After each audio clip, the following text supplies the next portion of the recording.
Story 10, House Sitting. We were turning blocks in the midsummer late one Friday night. I was house sitting for my parents' friend while they were out of town. I decided to pull up to their place to kill two birds with one stone. Check on their spot and post up for a bit. Now I wouldn't dare take company inside while they weren't home, but I utilized their swimming pool. We had vodka and coke in tow and indulged ourselves en route to our destination. I could virtually hear her marinating in her juices. After hours in the country are virtually quiet, so that made for more intimate time. After we parked, we cracked open the bottles and talked about the day we had. The alcohol loosened us up as expected. After about 30 minutes, silence fell on the both of us. We knew what we were about to do. We gazed upon one another with anticipation. She was fiercely cute.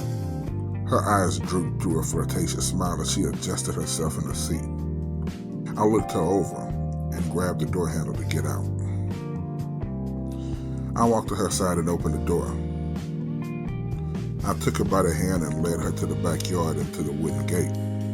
There was an open area next to the pool. There was a bar and plenty of seats to lounge in. We had sat alongside one another enjoying our drinks when she started unbuttoning her blouse out of nowhere. While I appreciate what I was seeing, I just watched.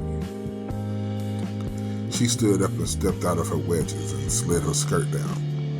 Having only on bra and panties, she walked over to the steps and sat down on the edge. She splashed some water over her body so that she can get adjusted to the temperature. "Are you gonna get in?" she asked. "I guess I will, but I'm just enjoying the sight right now," I said. She smiled again as she splashed herself on her shoulders. And then she braced herself before taking the plunge. She gasped and took deep, shallow breath as she got used to the cold. "You want me to come keep you warm?" I laughed. "You know I do," she said. I stripped beyond my underwear, unlike her. I walked confidently in the hot summer air to the steps and dipped my entire body in without hesitation. "You're such a show-off," she jabbed. I laughed and floated over to her. I took her into my arms and wrapped her legs around my waist. "You really know how to show a girl a good time," she spoke. "I have my inspiration," I followed. Then there was silence between us. Only the water around us and the crickets were sounding off. It was a peaceful moment. No worries, just intimacy. I could see her getting lost in it as I was getting lost in her. She put her forehead against mine and brushed her lips against me. I met her the rest of the way and kissed her. I unfastened her bra before walking her to the edge of the pool, where we continued our lip greeting. I placed it on the side while getting a gratifying glimpse of her breasts glistening under the faint lighting. "You could have taken this off earlier," I said to her. "Maybe I wanted you to do the honors," she replied. "In that case, there's another honors I'd like to partake in." She smiled and braced herself on the edge so that I could remove her panties. I set them next to the bra and moved in on her again. She clasped her hands around my neck as I guided him into her. Her gasp was everything. I understood very well what she was feeling.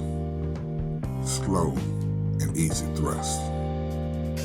The face she made resembled the one she had when I entered the pool.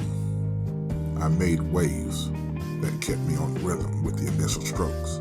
The melodic rhythm synced with her breathing along with the wave frequency splashing against us. The pleasure became agonizing, too good to stop, yet too overwhelming to want to continue, but I endured. "Give it to me," she demanded as she bore witness to the sheer determination on my face. And how could I not? I gave it all I had until the inevitable, highly ecstatic eruption. I was no newbie, but moments like this is what life is about. I started to pull out of her, but she clung on to me until my erection subsided and it slipped out on its own. Then we returned to silence.